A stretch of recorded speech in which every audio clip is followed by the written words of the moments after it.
So as we look down the garden here, we have quite a weedy looking lawn. There's weeds everywhere. I've never really wanted to make it look like like you're going to do lawn bowls on it or something like that. Absolutely perfect, but I just wanted to reduce them down so you get just a nice green, healthier looking lawn.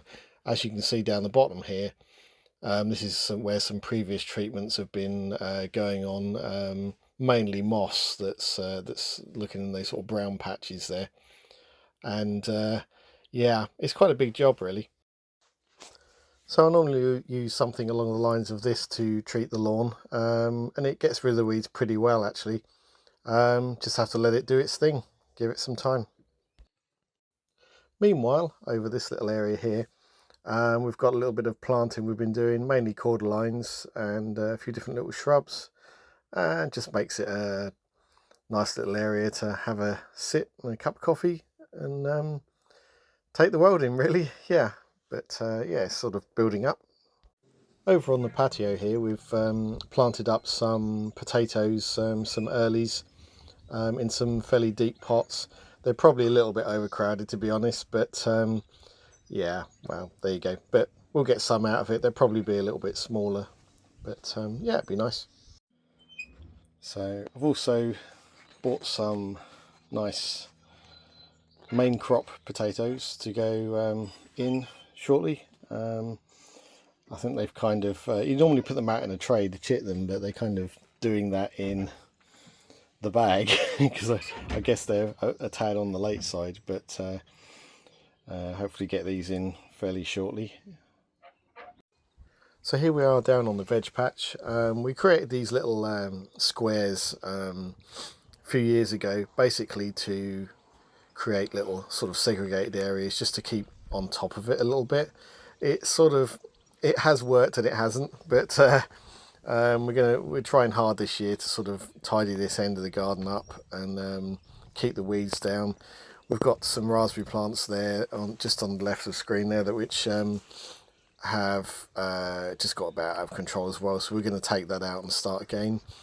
These have all kind of been dug over once. We're going to do that again, rake it over and get them ready for planting, which is all happening very soon. We've got some runner beans, courgettes, potatoes, beans, peas, quite a bit of stuff really.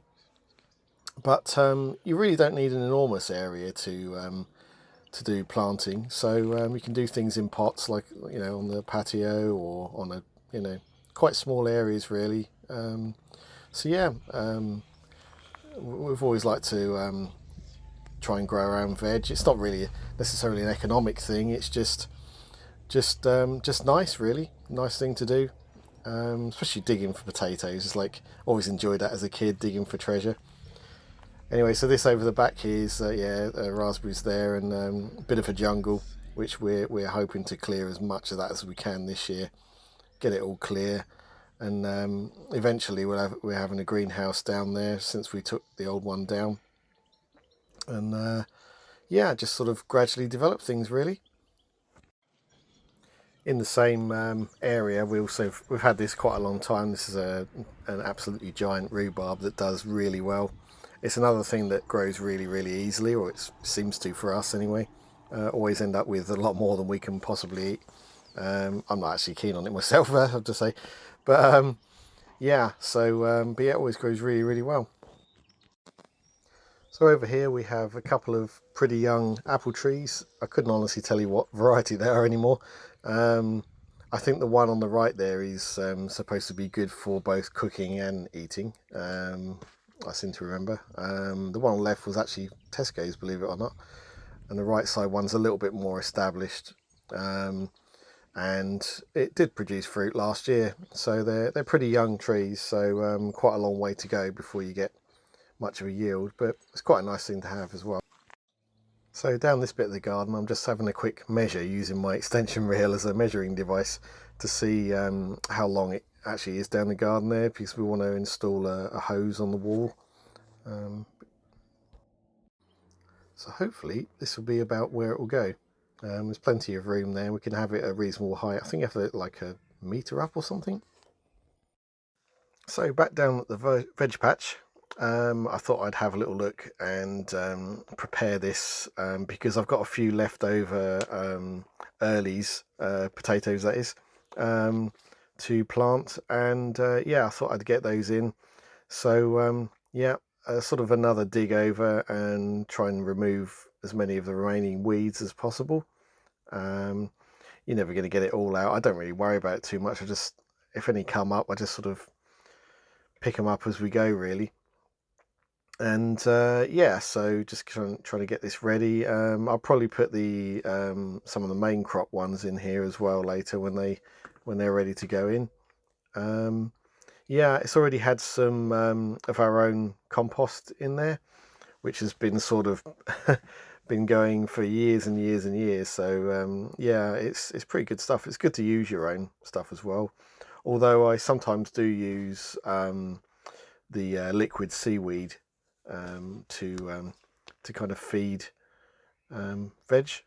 That seems to help as far as I know. But yeah, so just getting this bit dug over.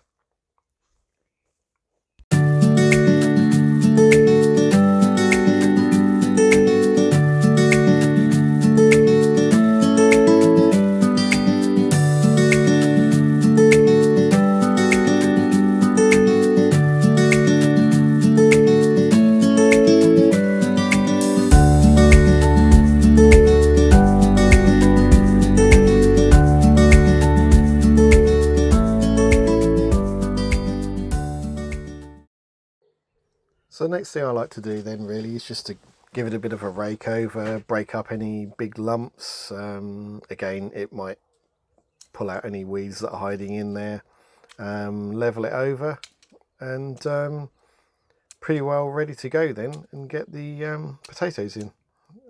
So yeah, quite straightforward really, just dig a trench. And normally I think it's about sort of 4 to 6 inches, they say. And then yeah, good to go, I would say.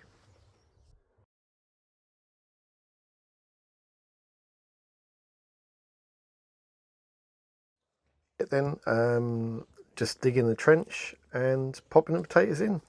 There's no sort of rocket science to it really. I probably could have allowed myself a little bit more space because you're supposed to build the soil up either side, but I was being a bit mean because I'm trying to squeeze as many things in as I possibly can, but we'll build it up around it. That shouldn't be too much trouble. So yeah, about 4 to 6 inches deep, and yeah, and just scrape it out as best you can, and then potatoes, sort of put the rooty bit facing upwards, and yeah, that's about it really.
So here I've probably been a bit mean with the spacing again really. I might live to regret it. You're supposed to give them space to grow really, but there you go. So and my son disappeared off with the spade, so that's why I'm flipping the soil back over by hand on the hole. Although I do resort to the rake eventually.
So I thought the last little job I would do for the all the sort of gardeny veggie stuff is put together some runner beans.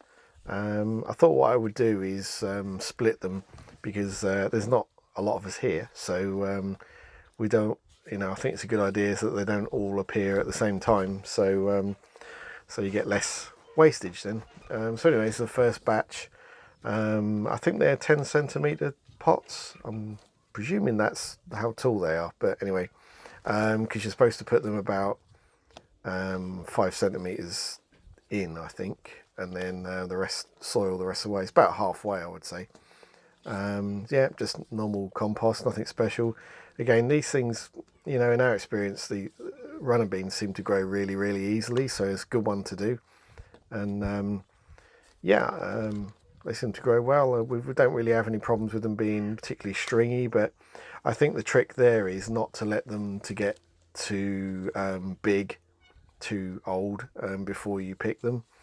They do get a bit sort of woody and stringy at that point. So there you go, just getting them to that halfway mark, and then probably a couple of weeks or something I'll do another batch.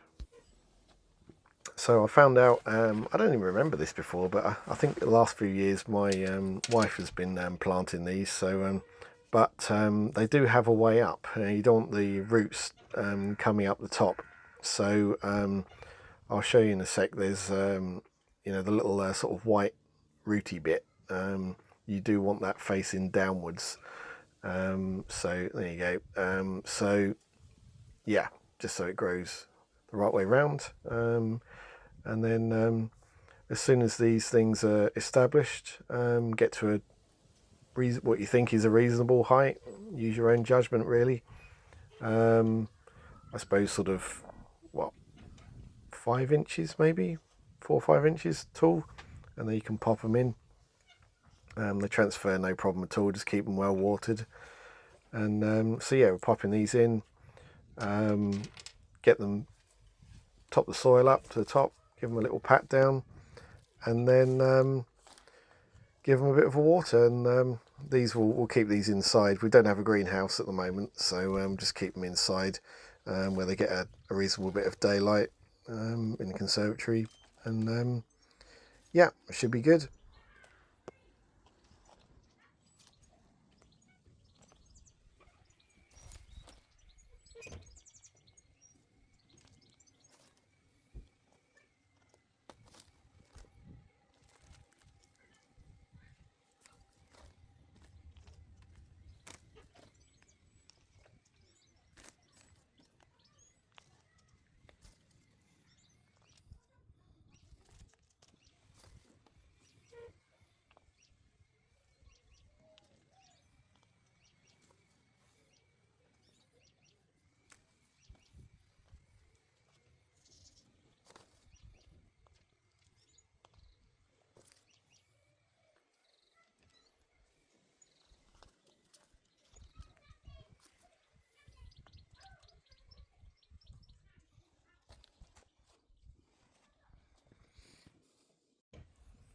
So there we go. Got them in there. I actually put them in a this is an old cat litter tray, but does the job. So there you go. A little bit of insight into our gardening regime. Just a bit of fun, really. It's yeah, it's really good though. You should grow some of your own veg. It's enjoyable and satisfying when you get a good result. Sometimes things are going to go wrong, but you know, it's definitely worth having a go. I highly recommend it. Thanks for watching. We'll see you next time.